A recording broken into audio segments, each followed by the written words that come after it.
네, 서로 인사하겠습니다. 사랑합니다. 반갑습니다. 사랑합니다.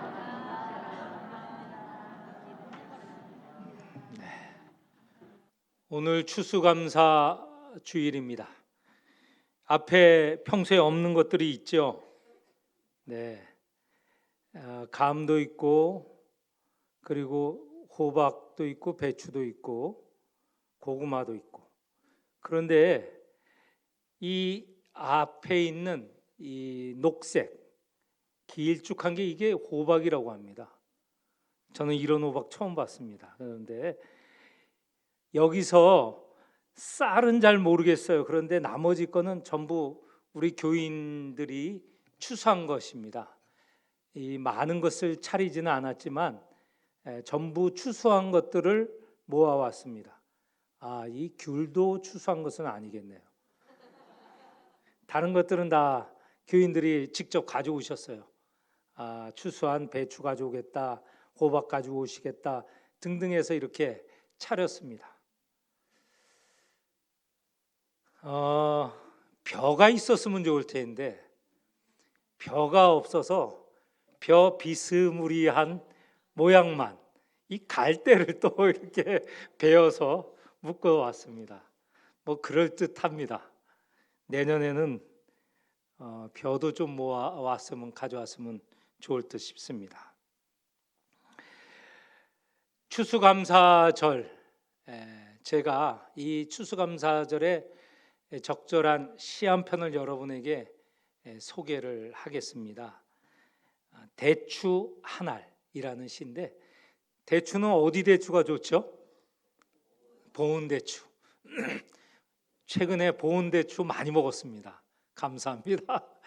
또 이 대추를 보면서 대추 시가 하나 생각이 나서 여러분에게 알려드리면서 우리 한번 시인이 되어서 같이 한번 읽어봤으면 좋은데, 이 시는 장석주라는 시인이 쓴 시입니다. 대추 한알, 그 밑에부터 우리 같이 읽겠습니다. 적에 저절로 붉어질 리는 없다. 저 안에 태풍 몇 개, 저 안에 천둥 몇 개, 저 안에 벼랑 몇 개, 적에 저 혼자 둥그러질 리는 없다. 저 안에 무서리 내리는 몇 밤, 저 안에 땡볕 두어 달, 저 안에 초승달 몇 날이 들어서서 둥글게 만든 것일 게다. 대추야, 너는 세상과 통하였구나. 이런 시입니다. 멋지죠? 네. 맨 끝에 3년, 끝년에 보면 대추야, 너는 세상과 통하였구나. 대추가 1년에 보면 저절로 붉어질 리는 없고 2년에 보면 적에 저 혼자 둥그러질 리는 없다. 대추가 저 혼자 커져서 붉어지고 둥그러질 수는 없다는 것이죠. 세상과 통하였기 때문에 저런 대출 한 알이라도 생겨나게 되었다는 것이죠. 여기서 말하는 세상이라는 것은 이 온 우주를 말합니다. 그 시에서 나오는 대로 태풍, 천둥, 벼락, 무서리, 땡볕, 초승달 이런 것들이 동원되어서 이 세상과 통하였기 때문에 이 대추 한 알이 생겨나게 된 것이죠. 그런데 이 모든 세상, 온 우주, 태풍 이하의 초승달까지 다 하나님께서 만드신 것이죠. 이 시인은 우주까지만 연결해서 이 대추 하나를 바라보는데, 우리는 이 온 우주도 하나님께서 만드셨고 운행하시기 때문에 이 대추 한 알의 배후에는 어떤 분의 작용이 있었죠? 하나님. 여러분 바로 잘 아시는 것입니다. 이렇게 대추 한 알도 하나님께서 관여하시기 때문에 결실, 열매를 맺게 되었죠. 그러니 이 앞에 있는 농산물들, 추수한 것들 모두 다 하나님께서 이 결실을 맺게 하신 것이죠. 우리는 더 투명한 눈, 더 본질적인 것을 볼 수 있는 눈이 있습니다. 그래서 이 끝에 대추야 너는 세상과 통하였구나 라는 것을 저는 하나 더 포함해서 대추야 너는 하나님과 통하였구나 이렇게 읽습니다. 그럴듯합니까? 네. 오늘 우리가 읽은 이 성경 본문에 보면 우리 믿는 이는 나 홀로, 이 대추가 홀로 붉어지고 둥그러질 리가 없는 것처럼 우리 홀로 믿게 된 게 아니라는 것을 말씀하고 있습니다. 우리가 믿고 하나님을 믿고 예수 그리스도를 믿고 또 교회에 나오는 이 모든 일은 수많은 사람이 관여했고 특별히 믿음의 조상들이 관여를 했고 결정적으로는 예수 그리스도께서 관여하였다는 것을 말씀하고 있습니다. 2장 1절에 보면 이렇게 나와 있어요. 내 아들아 그러므로 너는 그리스도 예수 안에 있는 은혜 가운데서 강하고 라고 하는 말씀이 있는데 사도 바울이 영적인 아들이라고 부르는 디모데나 다 예수 그리스도 안에서 예수 그리스도의 제자가 되었고 예수 그리스도의 사람이 되었고 하나님의 백성이 되게 된 것이죠. 예수 그리스도가 아니면 바울도 디모데와 같은 사람도 없었을 것입니다. 예수 그리스도의 은혜가 있었기 때문에 그 결실로 바울과 디모데와 같은 사람이 있게 되었다는 것이죠. 우리로 말하자면 예수 그리스도의 은혜와 사랑이 없다면 우리는 하나님을 믿는 하나님의 사람, 예수를 따르는 예수의 제자가 될 리가 없겠죠.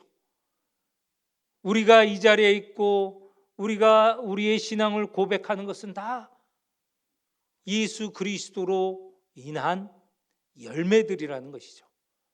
그런데 이렇게 말하면 너무 동떨어진 것 같은데 그 안에 우리 주변에 또 우리에 이르기까지 수많은 분들이 우리의 한 사람을 믿게 하기 위해서 수많은 노력이 들어갔다는 것을 알 수 있습니다.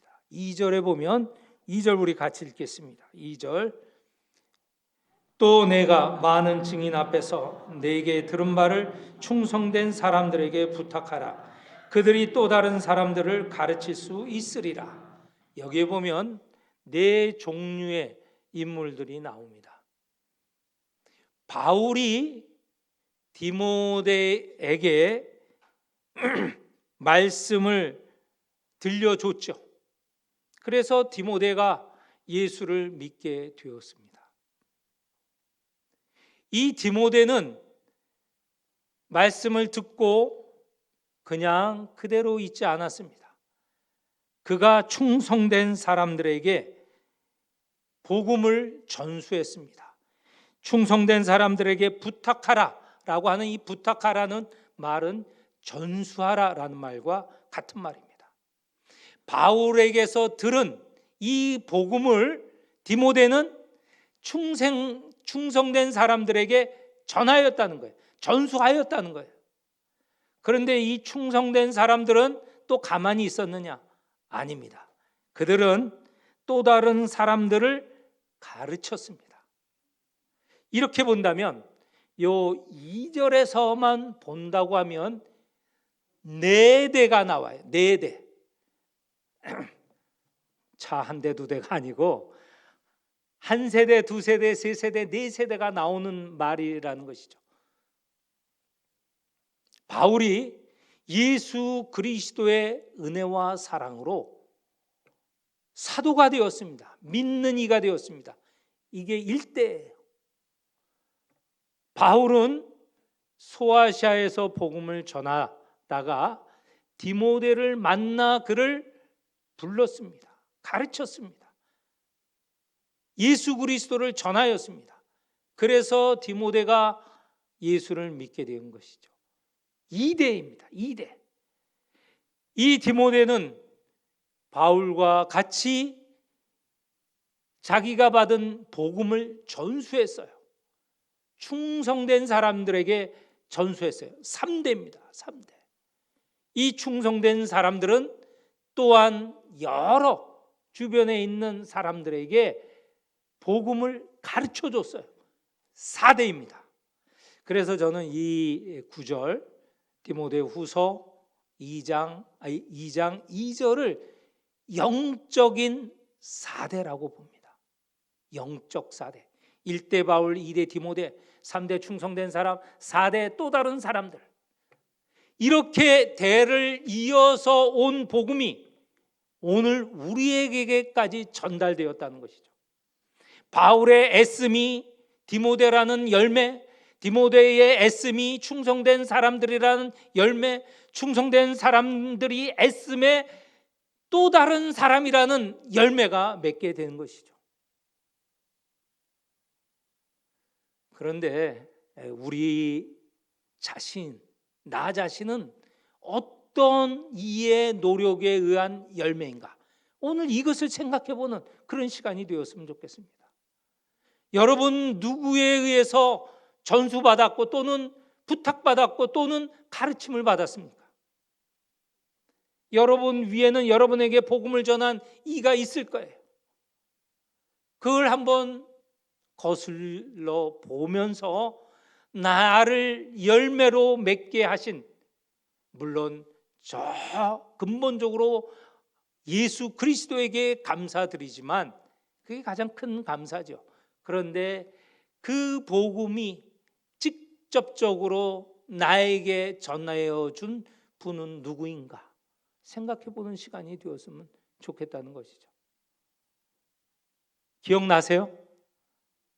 누가 나에게 복음을 전해 주셨는가 기억나세요? 그렇게 따져보면 우리는 거슬러 올라가면 장로교인의 상당수는 1885년에 우리 땅에 온 언더우드에게 신세를 지게 됩니다. 장로교 최초의 선교사이면서 수많은 교회를 지었고 또 많은 일을 복음으로 불러들였고 예수를 믿게 하였습니다. 제가 신학교 가서 신학교 첫 해 교육전도사로 양평동 교회라는 곳에 가서 2년 반 동안 사역을 했습니다. 양평동 교회는 언더우드 선교사님이 세운 교회예요. 세문안 교회처럼 언더우드 선교사님이 세운 교회입니다. 교인들 가운데 그 할아버지 때 또는 그 윗대에서 언더우드와 관련된 가정들이 많아요. 한두 가정이 아니에요. 가서 들어보니 와, 언더우드와 연결된 가정들이에요. 그 양평동 교회는 직접적으로 언더우드의 이후에 영적으로 3대, 4대들, 5대들이 교인들 가운데 많이 있어요. 야, 저들은 얼마나 그 신앙이 생생하고 드라마틱할까라는 것을 제가 알게 되었습니다. 저는 다른 쪽으로 복음을 받았죠. 저는 원래 청년 때 고신 측에서 왔기 때문에 다른 쪽이지만 그 양평동교에서 본 신기한 것 하나가 있었습니다. 나무였습니다. 나무. 언더우드가 한국에 선교를 하면서 여러 번 미국에 갔다 오는데 세 번째로 미국에서 갔다 오면서 1908년 들어오면서 느티나무 2그루를 가져와요. 가져온 느티나무가 한 그루는 세문안교회에 심었고 다른 한 그루는 양평동교회에 심었습니다. 그러니까 제가 갔을 때 그것은 한국에 심겨진 지 80년이 된 언더우드 나무예요. 그걸 보고 사람들도 언더우드의 몇 대 되는, 영적으로 몇 대 된 후손들이지만 이 나무도 보니 언더우드가 심은 나무라, 야, 얼마나 남다르게 느껴지는지 모르겠어요. 그런데 그 나무가 2015년도에 죽었어요. 얼마나 안타까운지 몰라요. 저 나무가 있으면 그 이후에 오는 모든 그 양평동 교회 사람, 또 지나가는 사람들 그걸 보면서, 야, 이 언더우드 선교사, 우리 한국에 복음을 전한 이 선교사, 그분이 심은 나무인데 이렇게 아직도 있어 라고 할 텐데, 없어져서 너무 아쉬운데, 근데 아쉬워하지 않을 또 일이 생겼습니다. 그 나무가 고사했지만 그 주변에 느티나무 또 다른 줄기가 생겨났던 거예요. 그래서 죽어가지만 그 묘목을 가져다가 이 언더우드가 세운 학교, 연세대학교 교정 정원에다가 그 나무를 심었습니다. 그 나무가 앞으로 점점 자라겠죠. 그걸 보면서 학생들 또는 관련 사람들이 이렇게 생각할 것 아닙니까? 이 나무는 언더우드가 심은 나무야. 언더우드가 우리에게 복음을 전하였어. 우리 학교도 언더우드가 세운 학교야. 거기서 신앙이 이어져서 우리에게까지 이어졌어 하는 것을 생각하지 않겠습니까? 2장 2절 말씀, 예수에게서 시작된 생명구원의 복음이 바울에게 전하여졌고 디모데에게 전하여졌고 이어서 계속 이어져서 언더우드에게도 전하여졌고, 그 언더우드 선교사는 1885년도에 이 복음을 조선 민족에게도 전하겠다는 그 열정, 선교적 열정을 가지고 우리 조선에 들어왔고, 그렇게 전하여진 이 복음이 오늘 우리에게까지 전하여졌다는 걸 생각하면 얼마나 이 앞에 있는 분들의 애씀, 노력, 수고가 있었는지 알 수 있을 것입니다. 자, 우리 복음을 받은 자들입니다. 우리도 언더우드를 따라 또 저 위에 바울을 따라 이 복음을 들고 라오스에 갔습니다. 생사이 센터 조윤상 선교사, 오늘 2장 2절에 따르면 바울입니다. 바울이 누구에게 전하였어요? 디모데에게. 마찬가지로 조윤상 선교사도 피터완이라는 청년에게, 지난번에 온 둘 다 왔지만 피터완, 그 다음에 티파완, 그들에게 복음을 전하였어요. 복음에서 굳건히 서 있는 거죠. 조윤상 선교사야 선교의 열정, 애씀의 결과들입니다. 더 나아가서 우리 영광교회의 기도와 애씀의 결과가 지금 영적으로 2대까지 내려간 거예요. 그 피터완, 티파완에 이어서 영적 3대, 영적 4대 계속 이어질 것이고 라오스가 복음화 될 것입니다. 우리의 이 애씀, 우리의 이 기도의 열매들이 라오스에서 이어질 것이라는 거예요. 라오스에만 한정되겠습니까? 나로 인하여서 우리의 밑에 계속 이어져야 하지 않겠습니까? 우리를 위해서 수고한 믿음의 선조들이 있었던 것처럼 우리도 우리를 믿음의 선조로 손꼽고 감사하는 일이 있어야 하겠다는 말씀이죠. 우리 모두 이런 복음의 결실들을, 열매들을 맺는 복음의 사역자들이 되시기를 축원합니다. 내 자식이 또는 내 형제, 내 친구가, 내 이웃이 영적 이대가 되어서 더 복음이 전수될 것입니다. 전파될 것입니다. 기억하시고 이 추수 감사절에 영적 세대를 위로 아래로 위쪽으로는 생각해보고 감사하고 아래로는 앞으로 있을 세대를 두고 기도하며 수고하여야 하겠습니다. 기도하겠습니다. 추수감사 주일에 우리에게 복음을 전해준 분들 생각하며 감사를 드립니다. 앞으로 우리로 인하여 복음이 전파될 것을 기대합니다. 하나님, 우리를 바울로 또는 디모데로 사용하여 주옵소서. 예수님 이름으로 기도합니다. 아멘.